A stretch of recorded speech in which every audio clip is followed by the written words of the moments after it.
Hello and welcome to Froch on Fighting with me, Carl the Cobra Froch, MBE, former unified super middleweight world boxing champion and International Boxing Hall of Famer. Don't forget, this channel is the biggest and best channel in the business, the most viewed boxing channel in the business. You can also see us on Spotify, on Apple Podcasts, or wherever you get your podcasts from.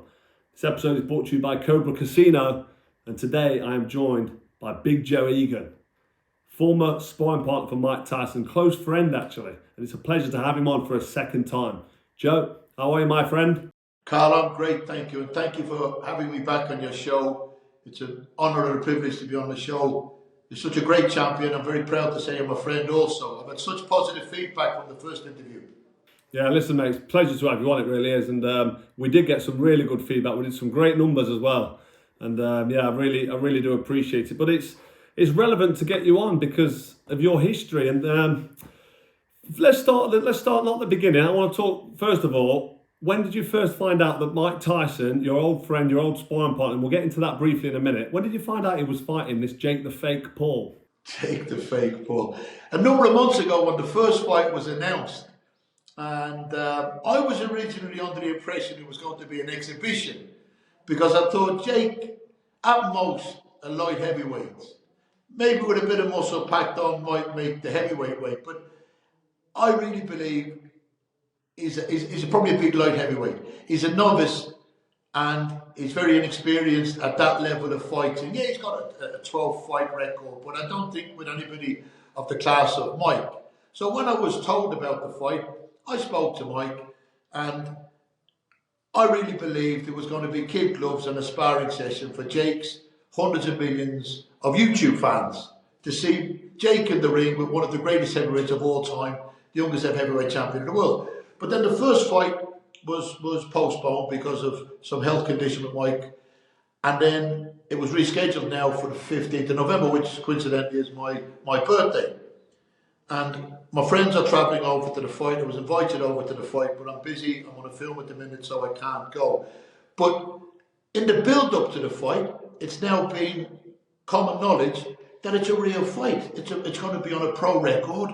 And personally, I admire Jake's courage for getting into the ring, no matter who he's getting in with, Carl. You know, you fought and won at the highest level. Your credentials are second to none. But anybody, whether it be a novice or white collar, semi-pro or pro, male or female, walks to that ring. It's the hardest walk that anybody would ever have to do. So I admire Jake's courage. And that's about the strength of it. I don't believe that he has the tools or the ability to beat Mike. Your first instance is then that Jake Paul doesn't belong in with Mike Tyson, but this is the Mike Tyson in his 30s or even early 40s when he was about ready to retire. But right now, at 58 years old, do you feel Mike Tyson's still got too much? It's going opposite to what I thought it was, because I think Mike Tyson's too old. Jake Paul's young, and okay, he's not a professional boxer, but he's fit and strong and he's training every day and he's got youth on his side. I just think that's too big an advantage and too big of an ask for Mike Tyson. Do you disagree with that? I do, Carl, because you're a man with a renowned granite chin. I can't even put into words how you could withstand some of the fighters you've been in with and walk through and be hurt and come back. Your resilience is second to none. Now, Jake Paul won't have that resilience. He won't have that chin.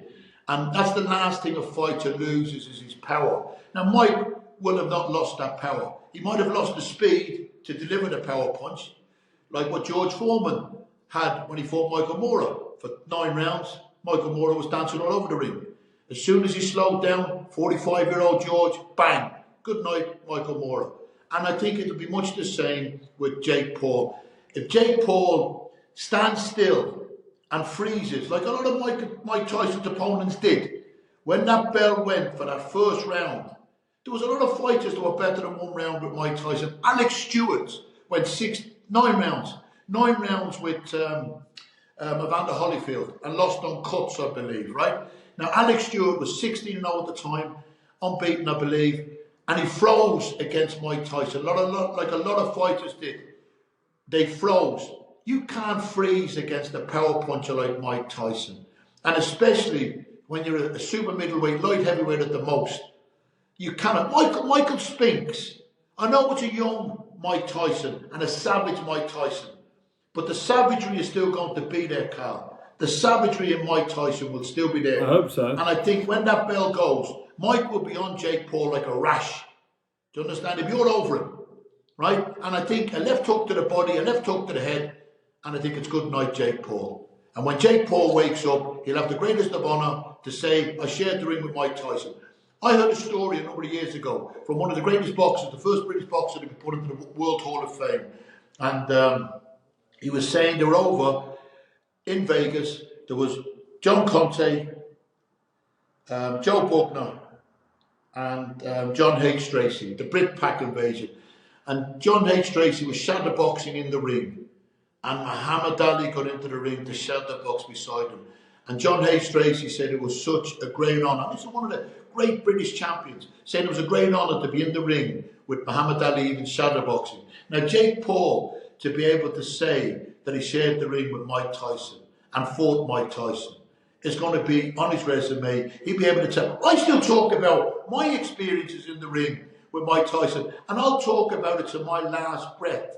I'll probably be on a life support machine, Carl, and I'll be like, I sparred with Mike Tyson. Well, tell us, Joe. Tell us, being as you touch on that. First of all, I just want to respond to what you've said, because 95% of people actually think that Mike Tyson, because of his age and because of the age difference with Jake Paul being in his mid-20s and pretty much in his prime, from your 25, 26, when you get your man strength, right up until mid-30s, you kind of got your peak years.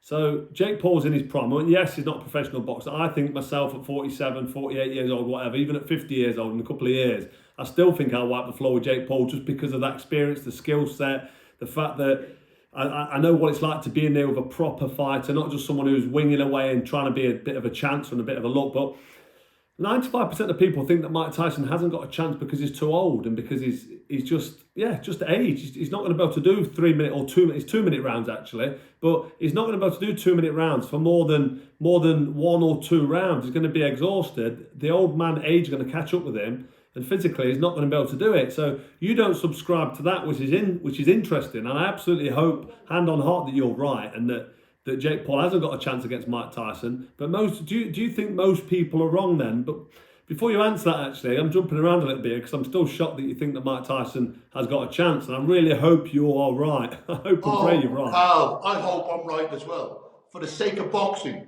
I hope I'm right. Right? But let me tell you, when Mike Tyson fought Lennox Lewis, Mike Tyson fought Lennox Lewis, take nothing away from Lennox Lewis. Lennox beat what was in front of him. But it was a shell of a man.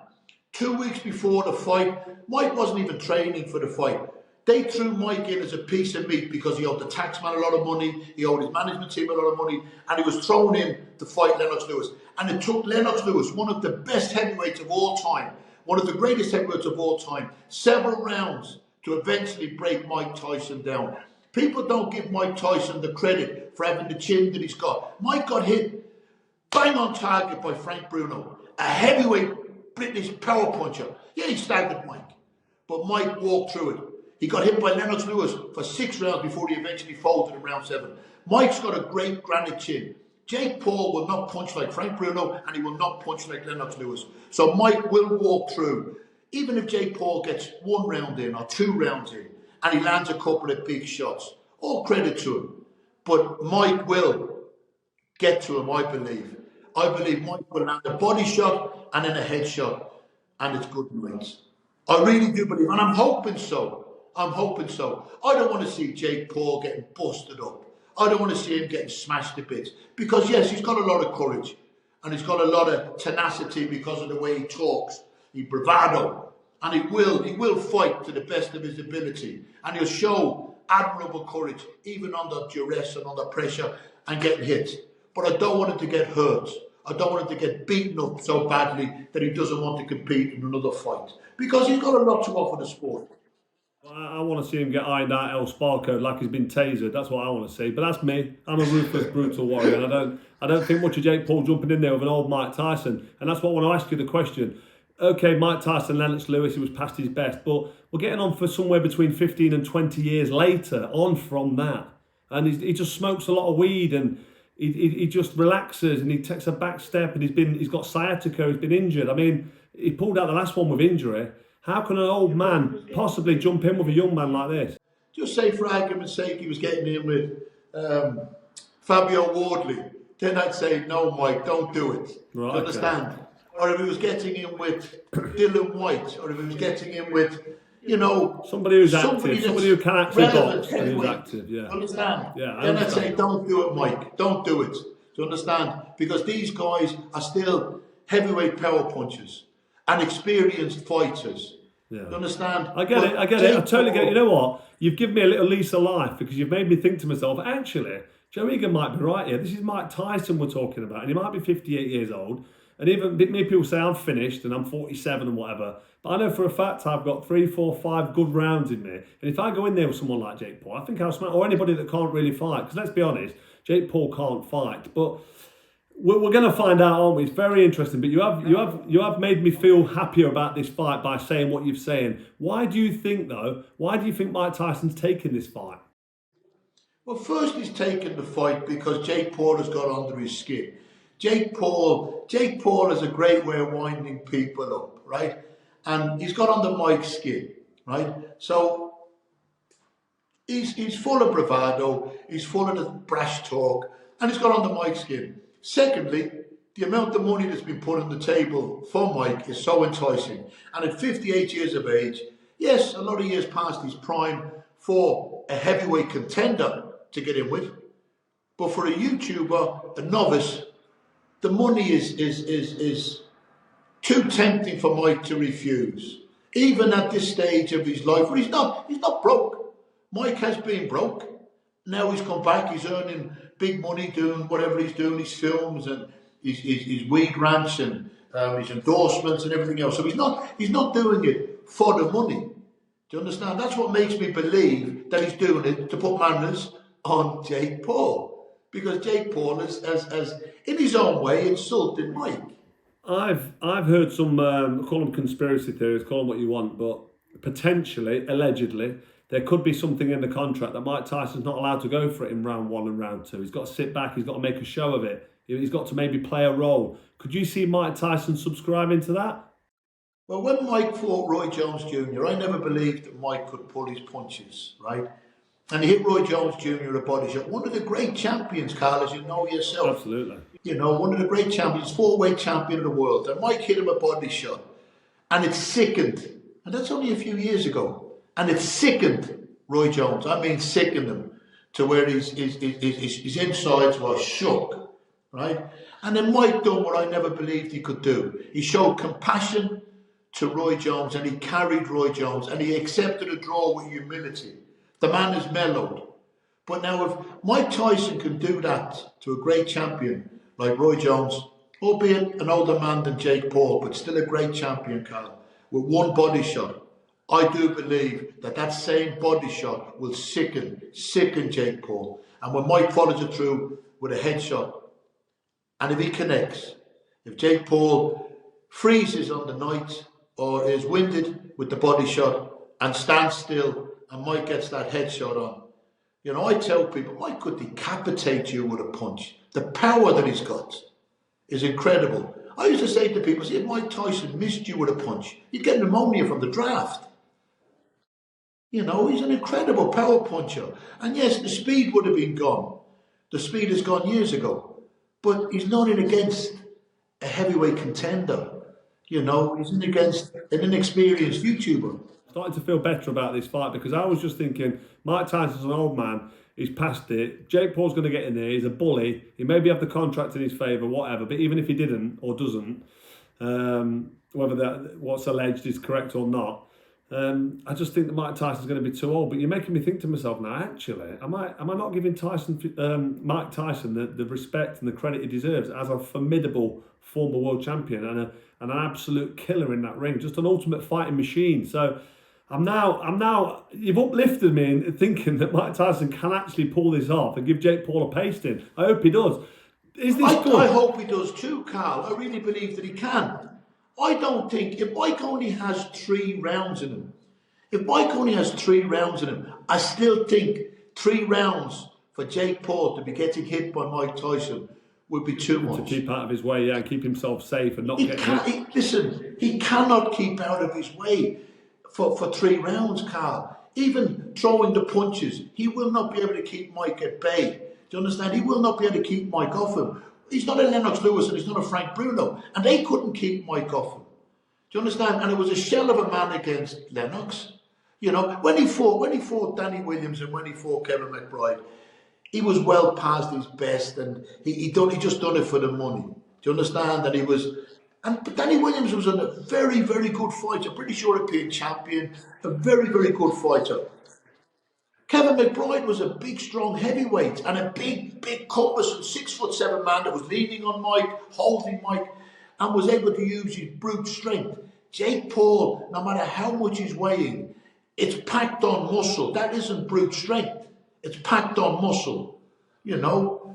And I'm not telling you anything you don't already know, Carl. I don't think Jake Paul would be able to keep Mike off. It's interesting though. Right, do you think this is good or bad for boxing? If Mike loses, it's bad for boxing. If Mike wins, it could attract a whole new audience of these YouTube fans, which I believe are bringing the sport to another level, Carl, because they are fans of Jake Paul's, they're fans of KSI, and it's an audience that might not necessarily watch boxing, but if they suddenly like the sport because of these YouTubers, that means that white-collar boxing, amateur boxing and professional boxing might have a whole new audience. And if you've got access to 2 or 3 million new fans because of the YouTubers, and you're walking to the ring and your promoter, your manager can get you an endorsement and say, well, listen, there's going to be so many million people see this, you'll be able to get more sponsorship deals. Because the more people that see it, logos on your shorts, logos on your hats. Talking of logos, I've got the logos on my hat and t-shirt, you know. But Platinum Prize is a company I'm involved in. So they will have a whole new audience because of these YouTubers. Yeah, so I know what you're saying, bringing a new audience into boxing, but maybe for the wrong reasons for me, because you're fighting an old Mike Tyson, and I'm now more hopeful that Mike Tyson actually is going to be able to do the business. So am I, Carl. I'm hopeful as well. And we never got into it because I think you talk more than me, and I think that's difficult to get somebody that actually talks more than me. But you're a very good talker, and I wanted to ask you quickly, but we've touched on it anyway. But you was a former sparring partner of Mike Tyson. You spent a lot of hours and ring time with Mike Tyson. I know that he's got masses of respect for you. Can you just give us a brief summary of how you know him and how that relationship was for the amount of time you knew him? I went over to America when I was 17 and I boxed against the American team. I got badly beaten by a 28-year-old man. But I stood on my feet, Carl, took the beating. Floyd Patterson was in attendance. He took an interest in the Irish team because his wife was from Ireland. And he gave me and a featherweight called Paul Fitzgerald the opportunity to stay in America. And I dived on the opportunity because I wouldn't have had the money to come back. I went to Gleason's gym. Al Gavin and Bob Jackson said there's a young heavyweight in the Catskills called Mike Tyson looking for sparring partners. I was just so happy to hear that he was the same age as me because I'd been so used to fighting men. I was big for 17. I was on the doors of nightclubs when I was 15. I left school when I was 14. And I was just happy to hear Mike was the same age as me. And I got to spar with him and I got battered by him for nearly 2 years. He was just a phenomenal powerhouse of a savage fighter. I remember writing to people when I was 17, telling them I'm training with the future heavyweight champion of the world. I knew then, I saw in him what Cuss had saw in him as a young 14-year-old boy, you know, and he has gone on to achieve greatness. I still believe that when Cuss died, Cuss wasn't around to see Mike win the title. He saw him from heaven, but he never saw him live to win the title. And I still believe that we never saw the best of Mike Tyson because after Cuss died, Mike sort of went downhill and we never saw the best of him. What we did see was incredible. But imagine if Cuss had survived a few more years, Carl, you know, because he protected Mike. Like a lot of fighters need protection. And he protected Mike from the elements of bad management. Absolutely. You know, Well, he cared for him, other didn't he? things. Kuss was like a father figure, and he looked after him. Kuss was his father figure. Kuss protected him and minded him. You spent time with Mike Tyson's family, didn't you? You sort of used yeah, I lived with them for 2 years, and it was like a home from home. Carl Kuss was very special. Camille and Marnie and Tom Patty, Jay. I was there with Hilton Brothers. I was there with a lot of champions, you know, and it was an incredible, beautiful place up in the Catskills. Rip Van Winkle was meant to have slept there for years. The fable, the myth. But it was so peaceful and tranquil, except when Mike was hitting you in the ring. Yeah. It wasn't too peaceful there. Absolutely, yeah, isn't it? He's got to do what he's got to do. I mean, you have sparring partners, and you've got to get your work. Carl, the reason he kept having you back and kept you on board and took you in as a friend, because you was a massive benefit to him for sparring. I used to keep my good sparring partners close and look after them, because you need good sparring, because sparring gets you ready for fighting. So that's a testament and a credit to you, because Mike Tyson kept you around and kept you close with him and his close loved ones like Kuss, which is lovely, and you should be very proud of that as well. I am, Carl. I'm very, very proud of it. I talk it all the time, but like I said, I've earned the right to talk, and I didn't achieve what you achieved. I dreamed about achieving what you achieved, but I wasn't good enough. You know, you were a very special fighter. Every fighter that climbs into the ring dreams of becoming a champion of the world. You're an exceptional champion of the world. But to stay friends with Mike all these years on, because I do believe boxing is the greatest sport in the world, gives you self-respect, respect for your opponent, and the friendship and the love that I have for Mike, he's like a brother, you know, and he used to speak to my mum all the time. He visited my mother 4 times in Ireland, and she used to say to him, "Oh, Mike, thank you for looking after my son." He was battering me week in, week out. But listen, Carl, if you're going to get battered, you must get battered by the best. I got battered by the best. Well, listen, of my era. Listen, you didn't achieve, like you said, you didn't achieve world honours, but you mixed it with world champions, and you was in the same environment. So at the end of the day, we're all lions in the jungle. We're all pack of lions. We're the top of our tree, the top of the food chain. Whether you're a journeyman or whether you're a world champion, if you're in that gym and in that boxing ring, you're stripped down to the truth. There's nothing else except for you and your opponent and the fists. And can you take the punches? Can you last the pace? Have you got the engine? Have you got the energy? Have you got the desire to stay in there? And you've been there, seen it and done it with Mike Tyson, one of the best in the business to do it. And in an industry where, let's be honest, we're all lions and we're surrounded by hyenas, surrounded by vultures, the people that want to take from you and talk behind your back and never get in the ring. Only the fighters are the ones that get punched in the face and take the punishment. And that's why there's a profound respect between all fighters of all levels. And to listen to you talk about Mike Tyson and listen to Mike Tyson as well, which I've heard him speak about you in the past, it's lovely to see. But for me, it's kind of obvious, because it's just a code of honour. That's what it is. It's an honour between the thing is, this is the only sport in the world, Carl, where the lambs rule the lions. And it's tragic to see, you know, powerful men, whether it be a flyweight to a heavyweight, we're all powerful men and powerful women, getting treated and abused badly by management and promoters. And it's tragic to see. And I think it's getting better though, Carl. I think I was going to say it's turned the corner. It's turned the corner. Yeah, I think it's getting better. I think the treatment of fighters is getting better, because it is the hardest to earn money in the world. And when you see fighters getting their just rewards now, it's nice to see. You know, when you see ex-heavyweight champions of the world having to stand on doors of nightclubs because they're being robbed by management and promoters, it's tragic. Absolutely. You know, because it is the hardest to earn money in the world. But life goes on after your boxing is finished, if you've invested your money and you look after it. But when it finishes, if you've been robbed, it's a hard, bitter pill to swallow.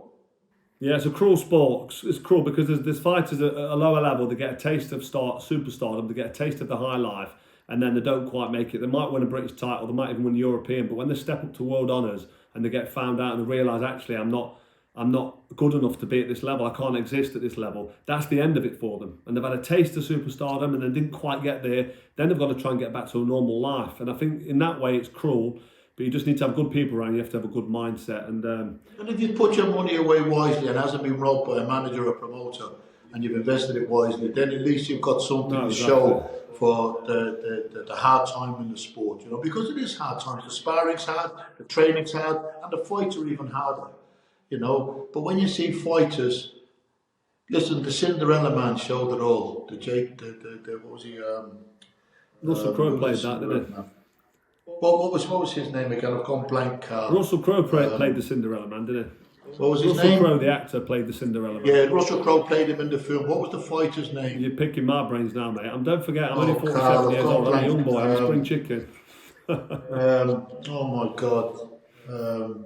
I shouldn't have had that last fight, Carl. 1 punch too many. I still got to remember my own name. Braddock. Braddock. Right, okay. That was the Braddock. What was he?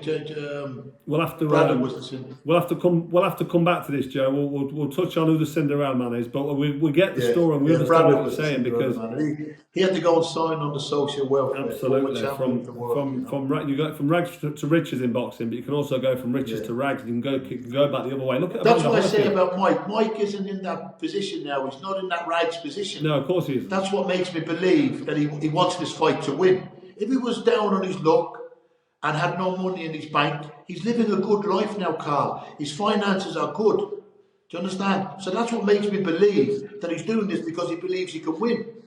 He's doing this because he believes he can win. He's not doing this for a payday. Yes, it is an exceptional payday, but it's not It's not the reason more than what Mike has earned in his career. Doesn't need Mike it, has does had hundreds of millions of fights. Yeah, he doesn't need it. I know what you're saying. So one of I my don't questions think was, he Joe, does. who wins and how? And I think I know who you think wins, Mike Tyson, but how are you saying he wins? I really do believe Mike can win inside a round, Carl. I think once that bell goes and he goes across that ring, Jake Paul comes out, Mike get a jab off, Mike get a right hand off, Mike slips like he does, because he'll have that in him, instinct. He won't, it's like cycling a bike. He won't have forgotten how to do that. Do you understand? And he would have been doing it in sparring, right? Building up to the fight. I'm not saying he's going to be the Mike Tyson as fast as old, but he'll still be the Mike Tyson of old with his head movement. And he'll be on Jake Paul. Jake might get 1-2 shots off, then Mike's going to land the left hook to the body, the left hook to the head, I hope so. maybe the uppercut, whatever. And I do believe it's good night. I might need to get myself over to America, mate, and have a look at this because I can't. Kamal, one of my best friends who set up this Kamal Singh from E4K, he flies out tonight. I was invited over alongside coming up, but I'm on a film at the moment, Carl. Right, I'm doing a big British gangster film at the moment, Semolina Pilchard. And we've been filming in Manchester and Liverpool. It's a big British gangster flick with some big British stars in. So I'm on that film. Right. And my days of filming have clashed with the fights. So when I took the film on, I wasn't sure what dates of filming. If I had a break in the film and I wasn't filming, I would have gone over because I've been invited over. Mike's invited us over. I've actually got a message from Greg Paul, Jake and Logan's dad. Oh, really? And he sent me a message on social media. He said, "Joe, get your ass over here." Because I know Jake and I know Logan. And Right, okay. Greg, Well, that's nice. You know. That's nice of him to invite Yeah, it was you nice. over. It was really, really nice, you know. But unfortunately, I'm not able to go. No. But fair enough. things are good. Like I said, I'm on the film. I'm involved. Can I give this company a mention, Carl, please? Yeah. Platinum Prizes. I'm involved with two friends of mine, Jason. What do they do? Cox, and his son, Brad. Platinum Prizes, what do they do? They raffle beautiful prizes, cars, jet skis, motorbikes, quad bikes. Yeah, so you can buy your raffle tickets. They're cheap, the raffle tickets. So, £1, £1.99, £2.99, depending on the price. So they're affordable. And Platinum Prizes, if people Google them. Jason Cox and his son Brad have given me the opportunity to be part of the company. Excellent. And hopefully you'll go from strength to strength. I think it's great. Yeah, absolutely. Listen, it's good to be involved in something. It's nice to be sponsored. Yeah. Yeah, too right. Well, listen, I need a couple of questions off you, mate, before I let you go. Thanks for that insight on Mike Tyson. Fascinating, and you've really cheered me up because you've given me some belief that Mike Tyson actually is going to go in there and do the Look business. at me, I've got my fingers crossed. I need to exactly keep your fingers crossed. I need to ask you, Big Joe Egan. I need to ask you, where's Big John Fury, the fighting man? Where is it? Where is he gone? I've got to ask you while I've got you on. Carl, it's the amount of support that I've got for people that wanted me to put manners on John Fury. Absolutely. Right?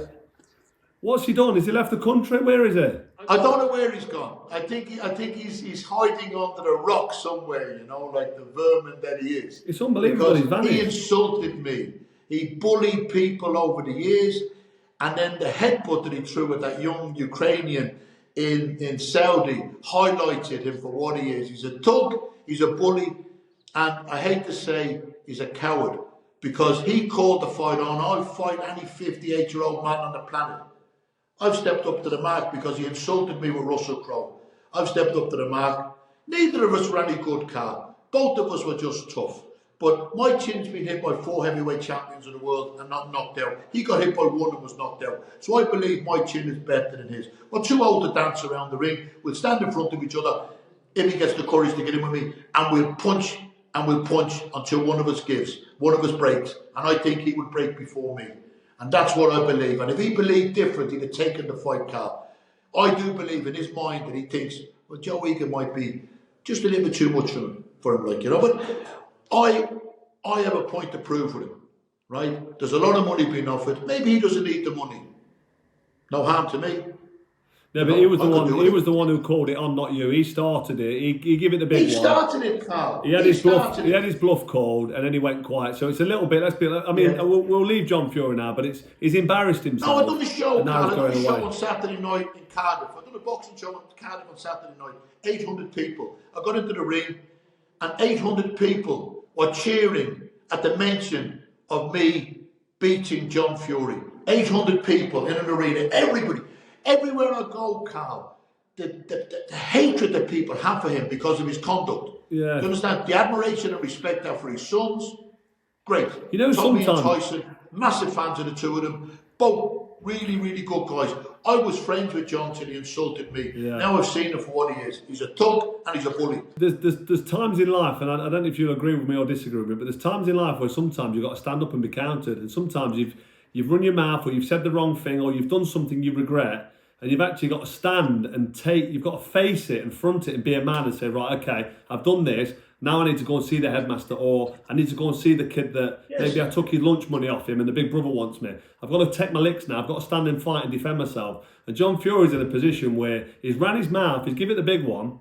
You've come and fronted it and said, okay, here we go. You've taught the one. Here I am. I'm here for you. I'm ready for you. You've taught the big one. Now all you've got to do is step up to the mark. And it's embarrassing, really. You've embarrassed him. Shane has said step up to the mark. Dad Tyson has said step up to the mark. Mike Tyson has even messaged saying, you called it on, John, step up to the mark. Yeah. You know, the travelling community have said it. Most people are travelling people. I've got the big support in the travelling community. Do you understand? And Joe Public wants to see him getting manners put on him. Has he left the country? Where's he gone? He might be in Australia, one-way ticket. I've no idea where he's gone. He's hiding under a rock somewhere. I don't know where he's gone. But the thing is, Carl, all he has to do is sign the contract. Misfits have put a contract on the table. Of course they had, yeah. Even Conor McGregor with the bare knuckle, he signed up to a big American bare knuckle company. He's actually said, have a bare knuckle. I've had many bare knuckle fights. I'd fight him on the cobbles. He wants to fight on the cobbles, so be it. We'd fight for good money. Do you understand? Yes, our pride is at stake. I'm not saying our egos are at stake because I'm not egotistical. He might be egotistical because I still think he tries to steal the thunder of Tyson and Tommy. He tries to steal their thunder. Right? So he's egotistical. But our pride is at stake. Have it on the cobbles or have it in the boxing ring, one way or the other, for big money. You know? And why not? I've earned the right. I've earned the right to earn a big payday at this stage of my life. Carl, I fought for peanuts. You know, I fought for peanuts. Listen, we'll draw a line under it. I think it's pointless waiting anymore. I think he's done. Like I said, he's probably had a one-way ticket to Australia. But moving on from Big John, again, put him behind us. I know he's upset a lot of people. I want your opinion on one more fight. The rematch with Usyk. Who wins? Carl, I love Tyson Fury as a fighter, as a man. He's my friend, right? And I believe he's achieved so much, and he's lifted the spirits of people with mental health issues because of what he's gone through to show what he can achieve with his suffering. When he fought Usyk, who's an exceptional champion, an incredible athlete, and an exceptional talent, when he fought Usyk, he wasn't a fit man. Right? He hadn't prepared properly for that fight. I don't care what anybody says. I subscribe the to that. Proof is there. Not fit 9 weeks out, he was watching the Ngannou Joshua fight, right? In Saudi. Usyk wasn't there watching the fight. He didn't break camp. 7 weeks out, he's in Manchester doing a press conference, minus Usyk. 4 weeks out, he's with his family in Morecambe. That 12-week camp was broken, right? Usyk didn't break his camp.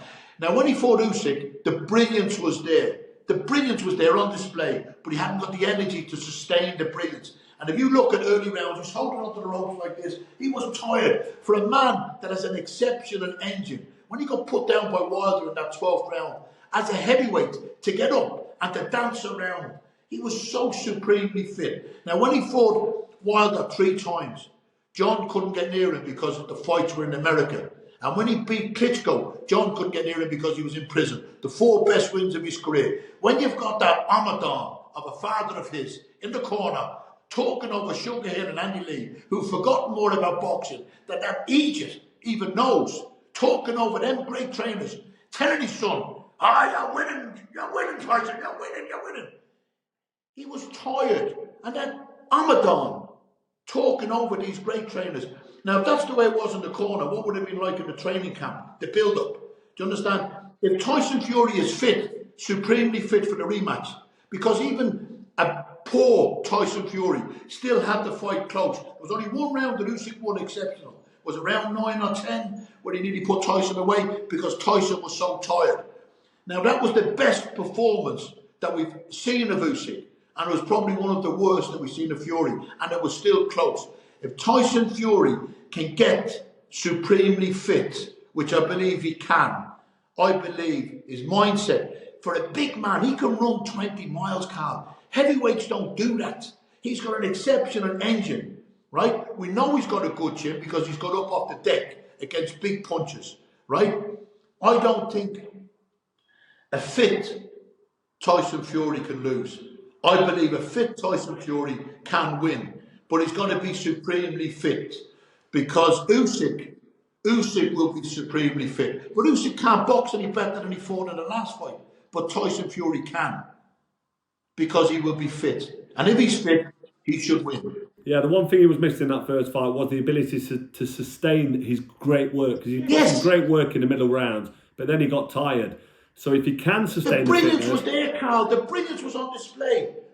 You get a Formula One car.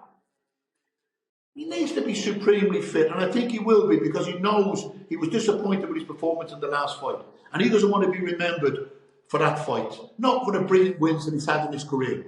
If he gets supremely fit, and he beats Usyk convincingly, you don't know what he's going to think. He might think, I might have one more go. Yeah. You understand? You don't know what he's going to think. He probably will, because he loves boxing. He's talked about fighting again.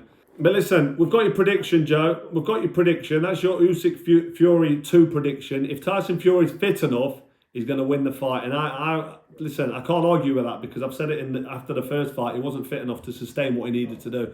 But listen, it's been great to have you on. Absolutely, again, pleasure. We'll have you on for a 3rd time. We'll have a round 3 one day. We'll get you on again because we could talk for hours.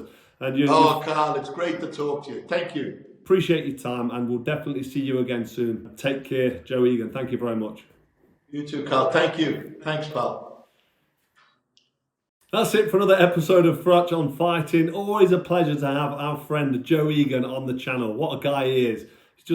He's just full of stories. I need to sit down with him actually, have a steak and a pint of Guinness and a good 2-hour chat. I think that'd be fantastic. Don't forget, I'll be doing a post-fight review after the Jake Paul Mike Tyson fight on Friday, so have a look at that on Saturday. Don't forget to hit subscribe and hit the notification bell so you don't miss it.